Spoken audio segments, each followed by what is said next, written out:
एक 19 वर्षाचा मुलगा संपूर्ण जगाला बुद्धिबळाच्या पटावर हरवतोय. मॅग्नस कार्लसन सारखा 10 वर्ष जगावर राज्य करणारा खेळाडू त्यालाही मागे टाकतो आणि आपलं नाव सुवर्णाक्षरात कोरतो. एक डॉक्टरचा मुलगा आज भारताचं नाव जगाच्या बुद्धिबळ नकाशावर सोन्याच्या अक्षरांनी लिहितोय. पण हा प्रवास किती कठीण असेल, किती संघर्षाचा असेल, हे आपण आज बघणार आहोत.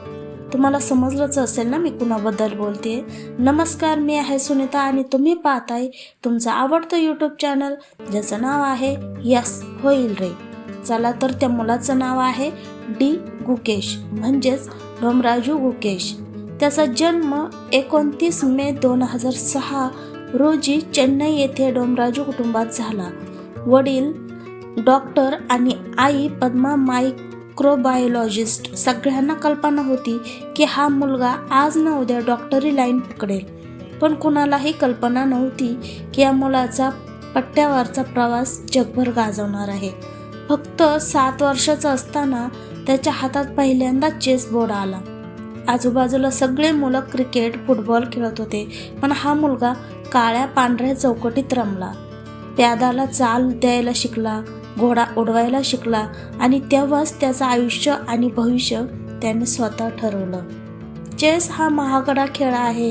International tournaments, foreign coaching, flights, hotels सगळं खूप खर्चिक होतं. पण तरीही आईवडिलांनी ठरवलं की मुलाचं स्वप्न पूर्ण करायचंच. वडिलांनी आपली सगळी कमाई मुलाच्या खेळासाठी लावली. आईने नोकरी सोडली आणि फुल टाईम मुलाच्या प्रवासात उभी राहिली. घरातला खर्च कमी केला, पण मुलाच्या स्वप्नासाठी रात्रंदिवस एक केला. फक्त 12 वर्षाचा असताना डी गुकेश ग्रँडमास्टर झाला. इतक्या कमी वयात ग्रँडमास्टर होणारा तो दुसरा सर्वात तरुण खेळाडू ठरला. लोकांनी त्याला वंडर बॉय ऑफ चेस म्हणायला सुरुवात केली. पण त्याच्या स्वप्नांची दोरी वर्ल्ड चॅम्पियनला गाठायचंच आणि यस होईल रे म्हणत राहिली. म्हणजेच त्याची धडाडी अजूनही सुरूच होती. प्रत्येक मॅच जिंकणं शक्य नव्हतं. अनेकदा तो पराभूतही झाला.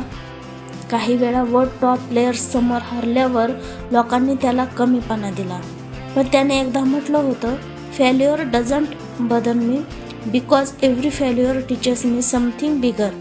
हाच ॲटिट्यूड त्याला पुढे घेऊन गेला. गुकेचं बालपण वेगळंच होतं. त्यात सुट्टी नव्हती, खेळण्याचे दिवस नव्हते.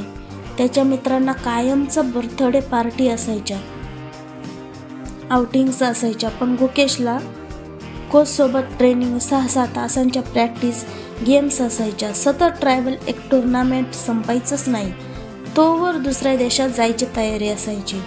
पण त्याला याच्यातच आनंद व्हायचा, कारण प्रत्येक प्याद्याची चाल त्याला त्याचं भविष्य जवळ आणत होती. चेसमध्ये एक नाव होतं, मॅग्नस कार्लसेन, जगाचा चॅम्पियन, ज्याने 10 वर्ष चेसच्या या दुनियेत जगावर राज्य केलं.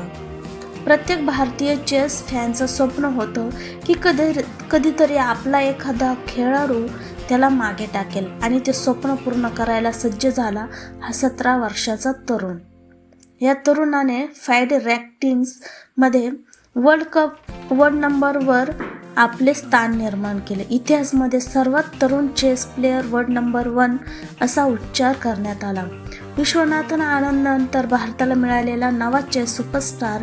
संपूर्ण जगाने भारताकडे पाहिलं आणि सगळ्यांनी मान्य केलं, this is the future of chess. या जगावर राज्य करणारा 17 वर्षाचा तरुण म्हणून जग आदराने बघत होतं. खरंच त्याचा म्हणजेच डी गुकेशचा संघर्ष आपल्याला खूप काही शिकवतो. संघर्ष जास्त असो वा कमी, पराभव असो वा अपमान, वय लहान असो वा मोठं, जर लक्ष ध्येयावर असेल, मेहनत प्रामाणिक असेल आणि आईबाबांची साथ असेल तर काहीच अशक्य नसतं. मला असं वाटतं की एका छोट्या मुलाने प्यादे चालवले आणि आज तो जग जिंकतोय. आपणही आपल्या कलागुणांवर जग जिंकू शकतो.